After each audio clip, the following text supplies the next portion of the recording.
Hello and welcome back to Random Librarian here on YouTube. Today's look is not just because I love this dress and I love scarves, but it's also because we're going to be talking about and reacting to Batgirl, and I love a theme, so purple and yellow it is. I am going to take you a little bit back in history for the start of this video, because during library school, in one of my classes, media about librarians was a pretty hot topic. I know, shocking. And we ended up finding a whole bunch of things. So I figured I would start this series, if you guys enjoy this first episode with Batgirl, of a librarian reacting to librarian media. And what better way than to start with Barbara Gordon. So Barbara Gordon, Batgirl, was on this list because she is a badass librarian who also kicks ass, and as a result, she deserves to be number one. That's all there is to it.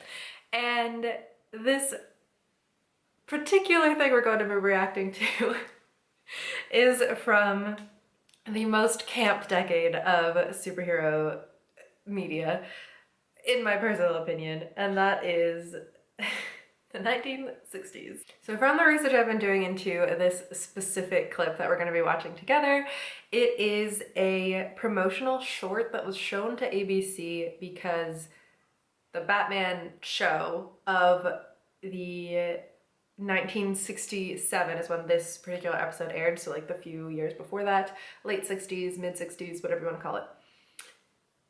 Started off doing really, really well, and by I think season 2, it wasn't doing so hot anymore. So to ensure a season 3, they showed this short not only to introduce Barbara Gordon, Batgirl, librarian kicking everyone's behind, but also to kind of show that they could take the show in a new direction and hopefully get renewed.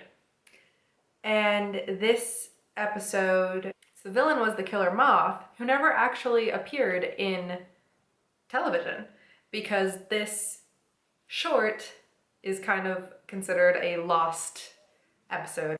Some people thought it was an unaired pilot for a show specifically for Batgirl, but it was not. If the show had gone on and done this season with Batgirl, maybe she could have gotten a spin-off eventually, but this promotional short was only shown to the execs. It's been included in like videotapes documenting the show, but it wasn't actually aired on ABC. Which seems like a bummer, if we have to be honest, because this purple glittery outfit deserved more attention. It really did. I haven't actually watched the clip yet, but I saw in a comment that someone talking about the skirt that she was wearing. When she turns into Batgirl, her skirt becomes her cape, which is just like a moment, like a fashion icon.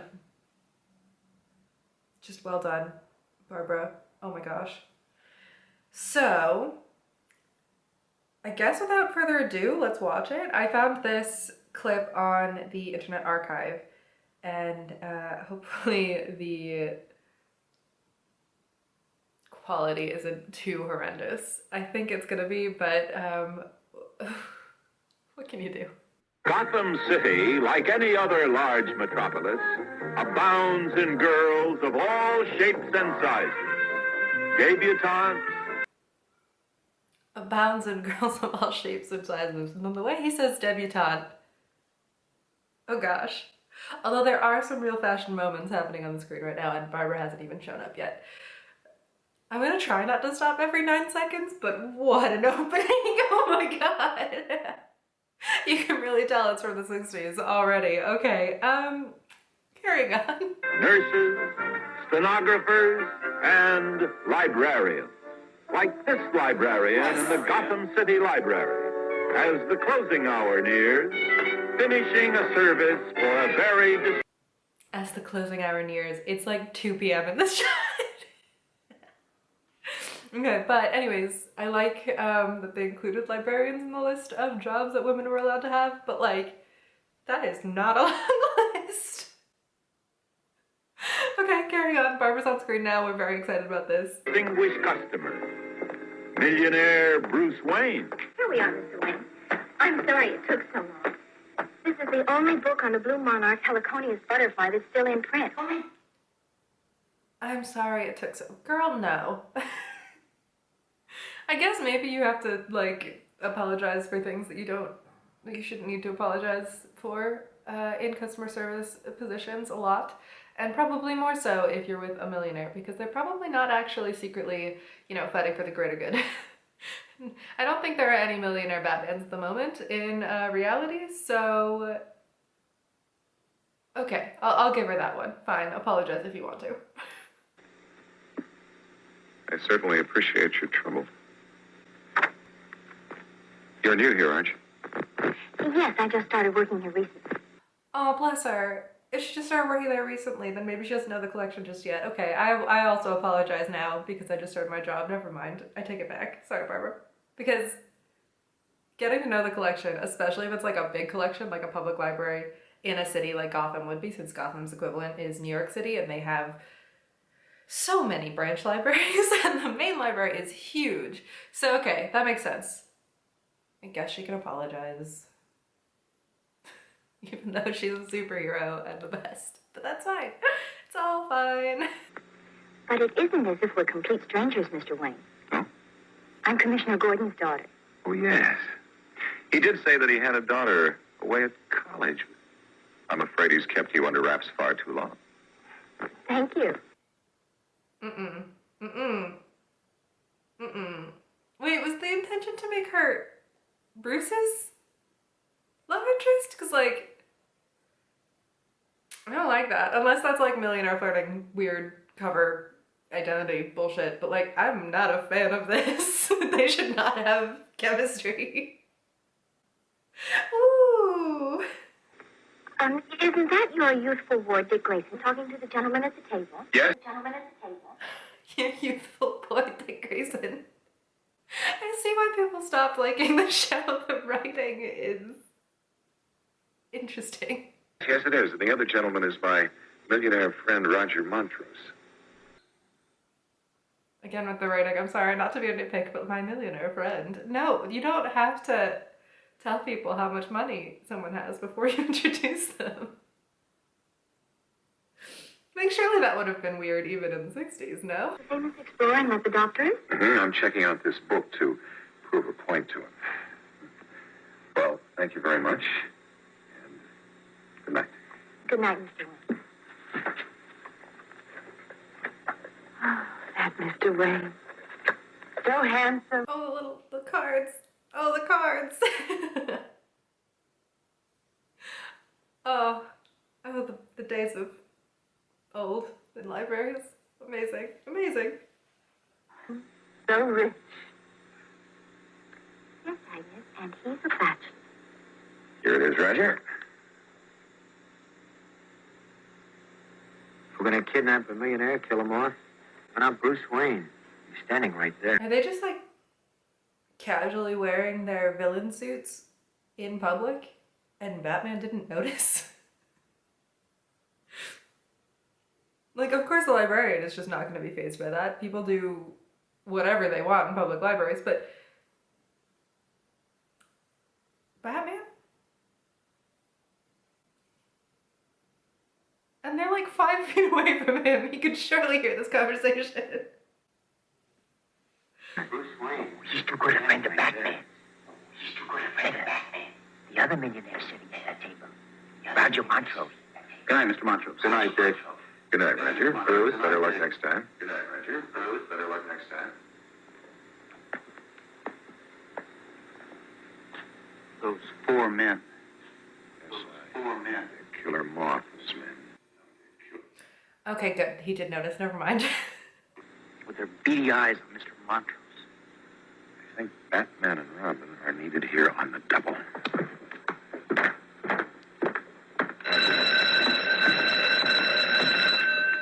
Barbara. It's not a school. The bell doesn't ring when the library closes. I've been in a couple places where we've made announcements like, hey, library is closing in 10 minutes. Please go to the circulation desk if you have anything to check out. But I've never heard someone ring a bell like that, unless it's the fire alarm, which is quite possible because they just left and they're trying to get their millionaire friend out. I'm going to lock the main door. Keep any stragglers out. When those gentlemen get ready to leave, you can unlock it and let them out. Good night, dear. Good night, Agnes.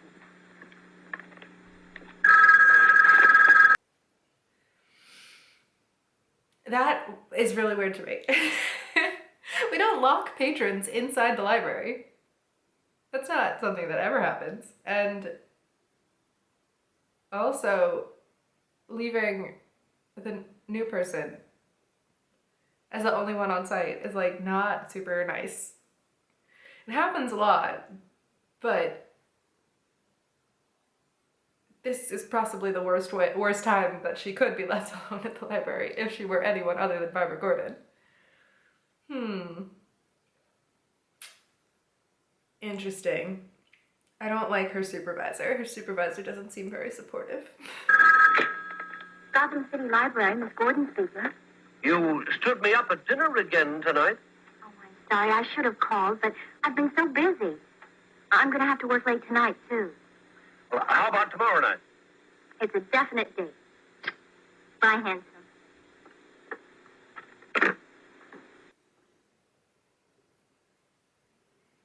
Is that not supposed to be her dad? Ew. Oh no. Ew. I hate that. I hate that so much. If that's her dad, it's the worst. If it's not her dad, it's also the worst. If he's supposed to be her boyfriend, I take back what I said about her being Bruce Wayne's love interest. She should definitely be Bruce Wayne's love interest because her taste is suspect. Oh. Oh no. I hate it. I do also have questions about how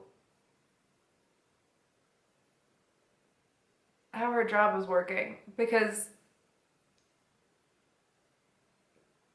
normally when you start at a library, you're not starting as like the head librarian who does have some kind of say over what her schedule is. Because if you're starting out, you're probably either a circulation assistant or library assistant. Usually they mean the same thing. It just depends on what your individual place of employment calls you. And in that case, you're working a shift. Like you work a set start to finish hour shift. And if you're part-time, maybe it's like a 4-hour shift. If you're full-time, it's an 8-hour shift. But like, you know when you're getting off. So what is this? Oh, sorry, I have to work late. Like, no, you don't. Unless you're calling you turning into Batgirl working late. Which is possible, I guess. But like, I don't like this. Also, I know I said already that you don't lock patrons in the library, but the patrons don't set the opening and closing hours either. Like, they should be shuffled out if they are overstaying the opening time. Because if we let patrons set the opening and closing time, the library would be open 24/7. And librarians would be even more overworked than they already are.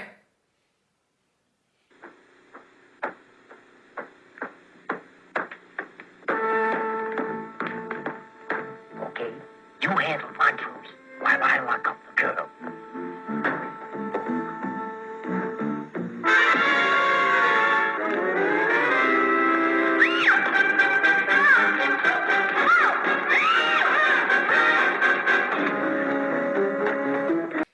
Guy has a full-on cape. Like, how did no one notice that especially in a place like Gotham where supervillains are rampant and easily recognizable? No one thought to, unless it's like a rule in Gotham, like everyone's allowed in the library, even the supervillains. Like, look, it is public space, okay? I understand, but that seems a little far, no? Also, his cape matches her dress, and I'm just like, someone did a bad thing on the costume design for what Barbara's wearing, specifically for that reason, unless that was supposed to happen? Strange. He seems very cool about being locked in. And who's locking whom? And what is this? Her own secret panel? That voiceover. That voiceover. Oh my god. Who's locking whom? What's this? Oh gosh, okay. Leading to her own secret closet. Who gave her permission to put a secret panel there? Is this what all of that after hours staying late has been? Her doing renovations on the public building that is probably historic? Gal pal. I don't know about this. Let's go. This job is going to be a breeze.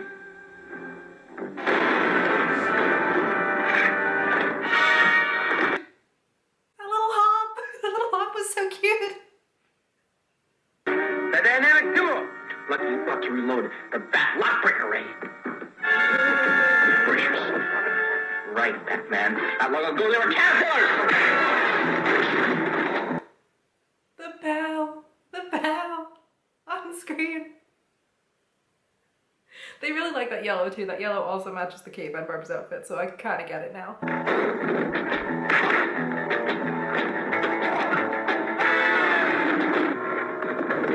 More caterpillars. Come cocoons, boy wonder. A moth spray gun. Instant paralyzing cocoon. That was instant. That was really Holy transformation.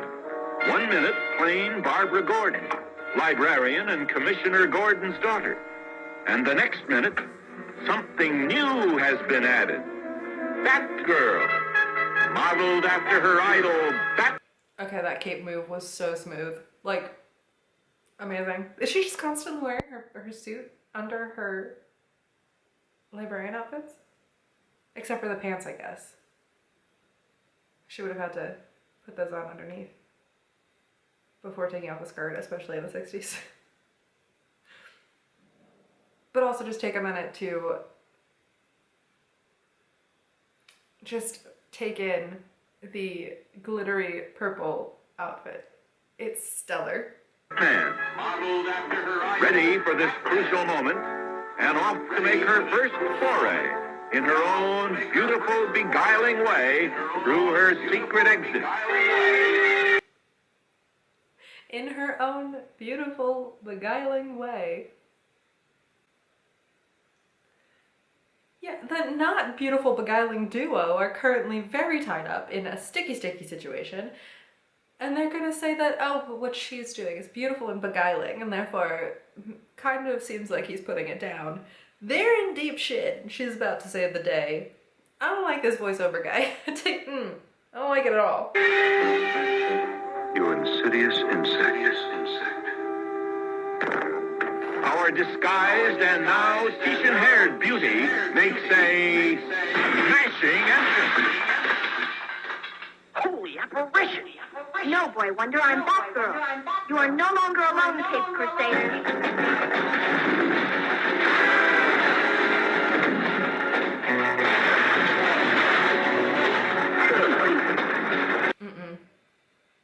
Unless she's trying to be like, I can't be the librarian you just put in a closet. Like, no librarian would use the books as weapons. At least not that many. Do you know how long it's going to take her to reshelve all of that? God. Like, there are chairs. Just use the chairs. Break the chairs. There's a budget for furniture. Oh, I hate that. Barbara, what have you done? Who is she? Where'd she come from? Who is she? I have no idea, Robin.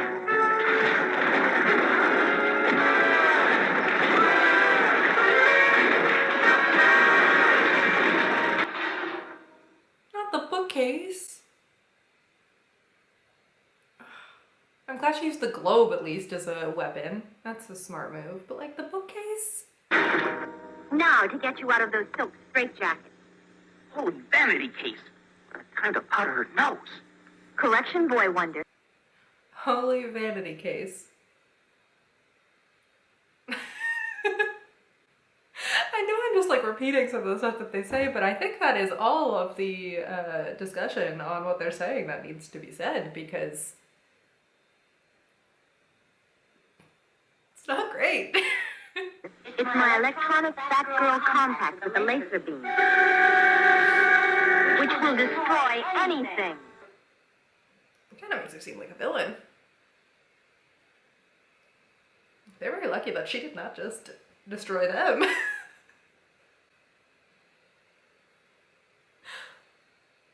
Also, does Batman not have, like, bat whatever, bat anything copywritten? Because, like, at least in this, it makes it seem like he has no idea that Batgirl is about to show up, that there's going to be a Batgirl at all. And she's somehow got laser beams.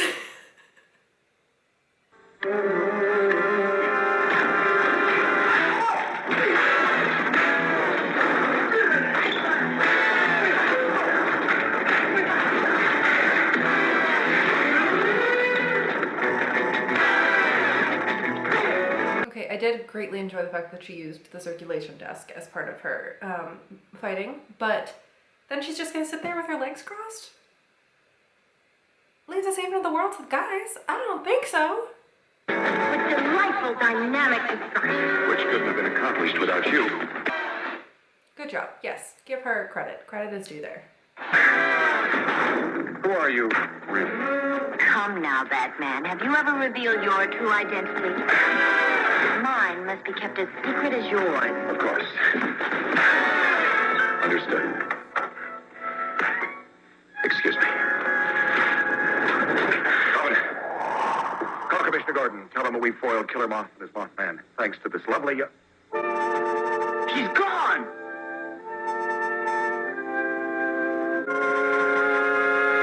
Yes, she's gone. But I suspect we haven't seen the last of her, whoever she is beneath that mask of hers. A new member of our team? Or a crime-fighting rival? I hated that. Crime fighting rival. Oh no. Also, you didn't invite her to be part of your team. How can she be part of your team if you didn't invite her? It's not nice. Or just plain Barbara Gordon, masquerading for a lark as she rides into the night. So this little moped she's got going on, I would like one of those. That looks like it would get used and wear very fast. On her special Batgirl cycle. Who knows? Is the dynamic duo destined to become the triumphant trio? Only time will tell us more about this dazzling daredoll.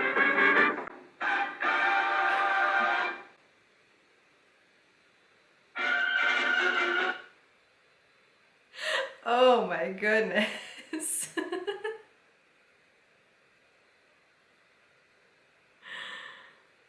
Oh no. So that was the first clip we're going to be looking at in terms of librarians in media. I am not super sure about how I feel about this because on the one hand, we've got proof that really anyone is welcome in a public library until they start doing things that they deserve to be kicked out for, or in this case, beaten up for and arrested by vigilantes who would also be breaking the law, so maybe they wouldn't be allowed in the library?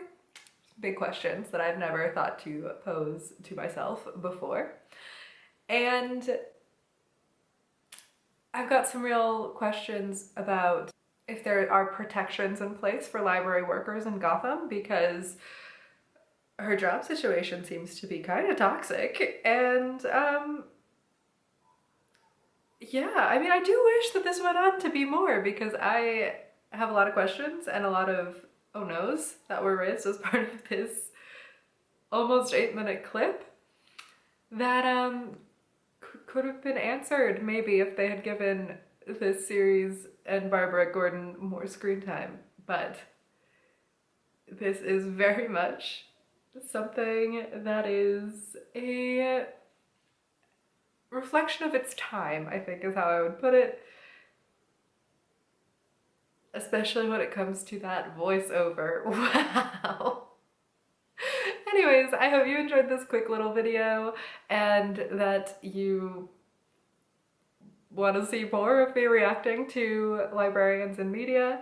If you do, please let me know in the comments below if you have any thoughts about Barbara Gordon and the way that she librarianed in this specific clip, because that wasn't some peak librarianing. In my humble opinion, that was, questionable. I guess she wasn't in her librarian guise when she was doing the destruction of property, but those instincts are very different than what I would have expected. Yeah, give me your thoughts down below, and I will see about doing another of these in the short amount of time. Who knows when. But thanks for watching. See you later. Bye.